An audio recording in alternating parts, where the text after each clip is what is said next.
हमीरपुर में करंट की चपेट में आकर नवविवाहिता की मौत। बड़ी खबर हमीरपुर से आ रही, जहां करंट की चपेट में आने से नवविवाहिता की मौत हो गई है।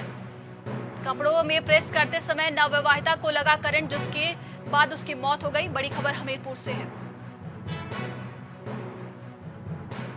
घटना के बाद इलाके में मचा हड़कंप। नवविवाहिता की मौत के बाद घटना से इलाके में हड़कंप मच गया है। बड़ी खबर हमीरपुर से है, जहां पर करंट लगने से नवविवाहिता की मौत हो गई। सरीला क्षेत्र के पहरा गांव का पूरा मामला बताया जा रहा है।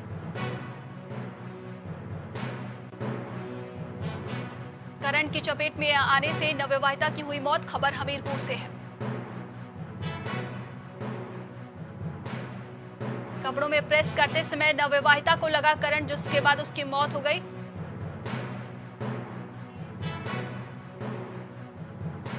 नवविवाहिता के मौत के बाद इलाके में मचा हड़कंप।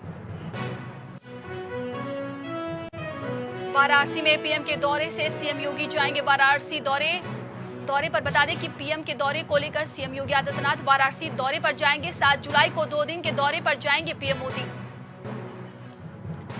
पीएम मोदी वाराणसी में बड़े प्रोजेक्ट्स को देंगे तोहफा।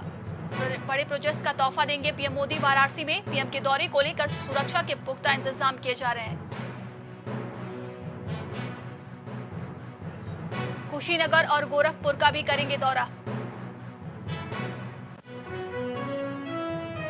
पीएम के दौरे से सीएम योगी जाएंगे वाराणसी। पीएम के दौरे से पहले सीएम योगी आदित्यनाथ वाराणसी जाएंगे। 7 जुलाई को 2 दिन के दौरे पर जाएंगे पीएम मोदी।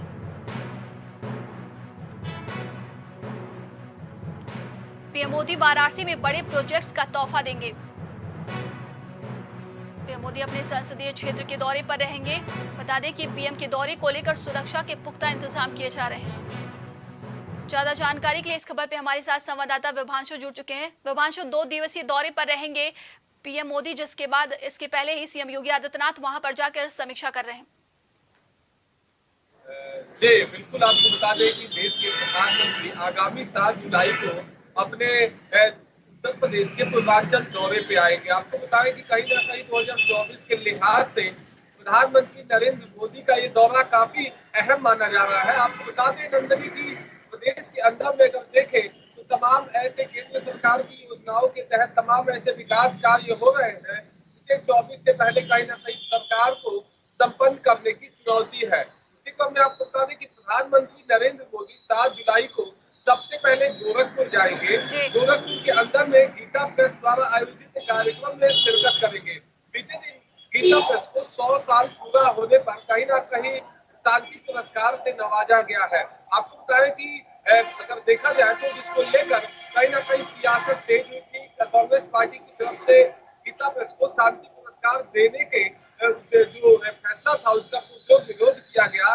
वही अगर बात की जाए तो गीता प्रेस के द्वारा एक भव्य कार्यक्रम का आयोजन किया गया है, जिसमें कहीं ना कहीं विरोधियों को मंच से प्रधानमंत्री मोदी जवाब देते हुए नजर आएंगे। साथ ही आपको बता दें कि गीता प्रेस एक ऐसा संस्थान है जो कहीं ना कहीं जो धार्मिक ग्रंथ की किताबें होती है वो सर्वाधिक बेचने वाला कहीं ना कहीं एक संस्थान है देश के अंदर में, विश्व के अंदर में। उसके ठीक बाद अगर बात की जाए तो प्रधानमंत्री नरेंद्र मोदी वहां से 50 किलोमीटर दूर भगवान बुद्ध की धरती कुशीनगर पहुंचेंगे, जहां कुशीनगर में कहीं ना कहीं जनसभा को संबोधित करेंगे, जहां बर्मा फार्म के कहीं ना कहीं बर्मा फार्म के प्रांगण में एक जनसभा को संबोधित करेंगे, जिसकी समीक्षा के लिए उत्तर प्रदेश के आला कमान के तमाम अधिकारी पहुंचे हुए हैं। अगर बात की जाए तो प्रधानमंत्री के जनसभा में शिरकत करने के लिए कहीं ना कहीं देश भर से तमाम नेता आएंगे। साथ ही अगर बात की जाए तो नेताओं के साथ साथ तमाम कुशीनगर के ऐसे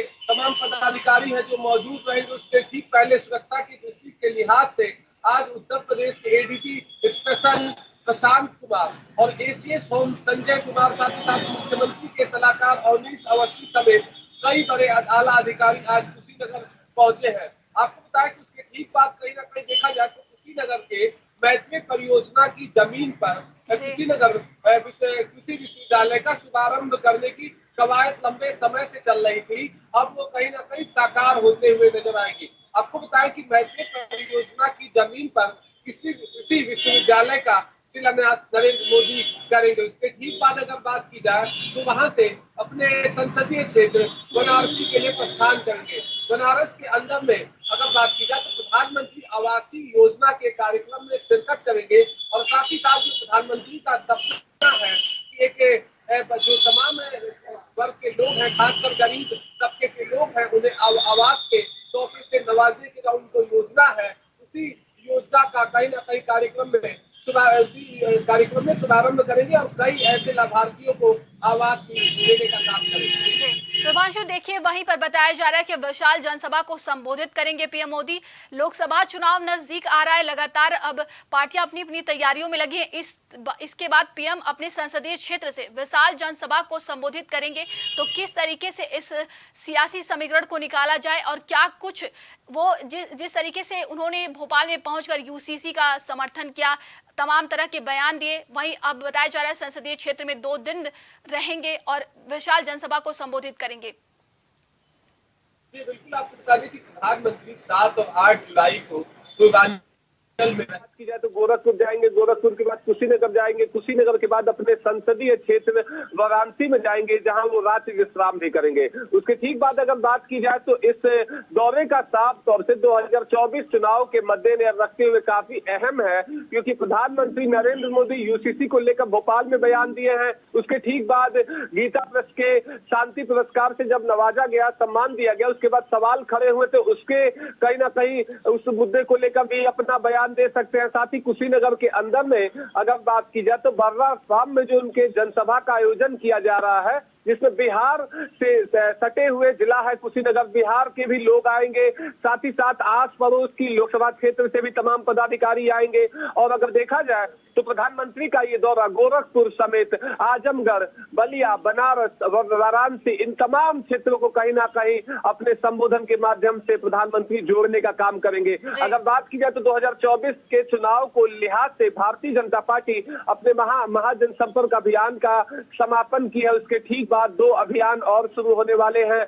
मिड जुलाई से कहीं ना कहीं अभियानों की और शुरुआत हो सकती है। ठीक पहले अगर बात की जाए तो आरएसएस प्रमुख मोहन भागवत भी कहीं ना कहीं 5 दिनों के पूर्वांचल दौरे पे होंगे। तो इससे साफ है कि भारतीय जनता पार्टी और आरएसएस एक बार फिर बीजेपी की सरकार बनाने के लिए कोई कसर नहीं छोड़ना चाहती है, जिसका नतीजा है कि प्रधानमंत्री नरेंद्र मोदी और आरएसएस चीफ मोहन भागवत उत्तर प्रदेश के पूर्वांचल पर कहीं ना कहीं अपनी साख को कहीं बरकरार रखने के लिए दौरे कर रहे हैं। जी, तमाम जानकारी के लिए बहुत बहुत धन्यवाद आपका विभांशु।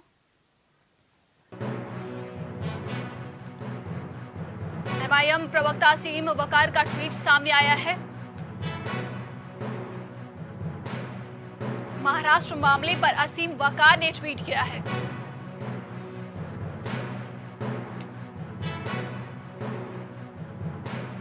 अजीत पवार खुद नहीं गए, असीम वकार ने ट्वीट कर कहा।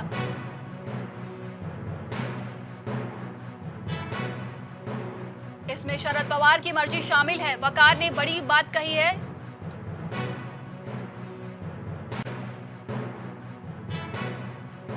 इससे पहले भी यही हुआ था, असीम वकार ने ट्वीट कर कहा है। महाराष्ट्र की सियासत को लेकर असीम वकार ने ट्वीट किया है। एमआईएम प्रवक्ता असीम वकार का ट्वीट सामने आया है।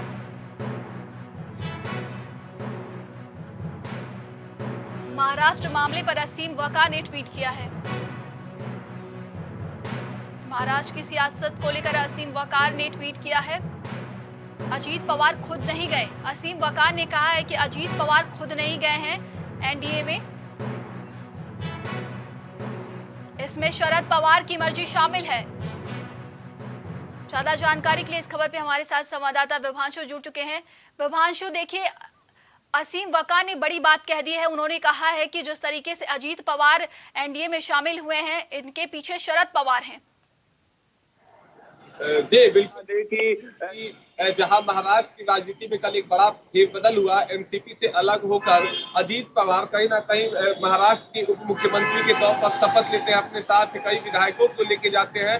देश भर की राजनीति में कहीं ना कहीं इस मुद्दे को लेकर सियासत तेज हो गई है। तो इस मामले को लेकर अब एआईएमआईएम के प्रदेश के प्रवक्ता वकार की तरफ से एक बयान आया है, जिसमें साफ तौर से कहीं ना कहीं देखा जाए तो वो शरद पवार पर निशाना साधते हुए उनकी तरफ से कहा गया है कि अजीत पवार ऐसे ही नहीं गए, ये पूरी जो बिसात है ये शरद पवार के द्वारा बिछाई गई है। इसमें अगर साफ बात की जाए तो शहीद असीम वकार की तरफ से आरोप लगाया जा रहा है कि शरद पवार के गैर जिम्मेदाराना रवैये की वजह से अजीत पवार वहां गए हैं। इसको लेकर वो कई टीवी डिबेट्स में भी बयान दे चुके हैं। वहीं अगर बात की जाए तो असीम वकार के अगर बयान को, ट्वीट को अगर देखा जाए तो उसमें साफ तौर से कहते हुए नजर आ रहे हैं कि अजीत पवार ऐसे नहीं गए। उसके पीछे जो शरद पवार एनसीपी के अध्यक्ष हैं, अभी कार्यकारी अध्यक्ष है, उनकी कहीं ना कहीं बिसात है। तो साफ है कि उनके इस आरोप से एक राजनीतिक जो सियासत है वो तेज हो गई है।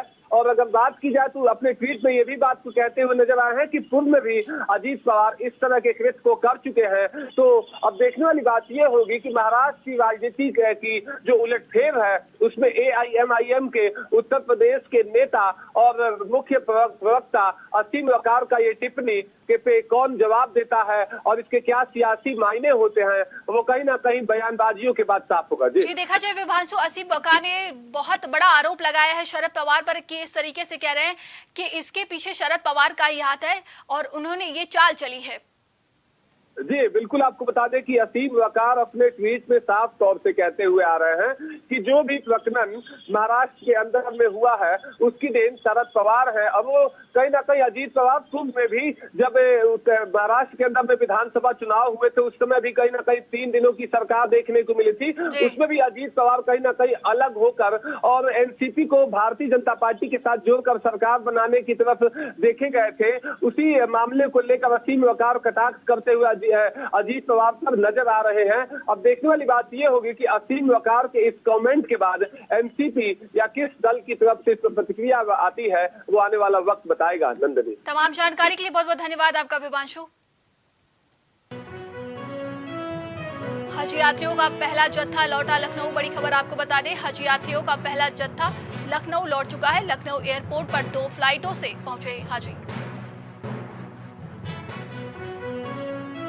प्रदेश के कई हिस्सों से लखनऊ से रवाना हुए थे हज यात्री।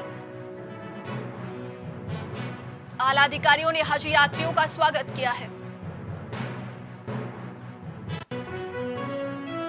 हज यात्रियों का पहला जत्था लखनऊ लौट चुका है। आपको बड़ी खबर बता दें, हज यात्रियों का पहला जत्था लौटा लखनऊ। लखनऊ एयरपोर्ट पर 2 फ्लाइटों से पहुंचे हाजी। हज यात्रियों का पहला जत्था लखनऊ पहुंच चुका है। प्रदेश के कई हिस्सों से लखनऊ से रवाना हुए थे हज यात्री। आला अधिकारियों ने हज यात्रियों का स्वागत किया है।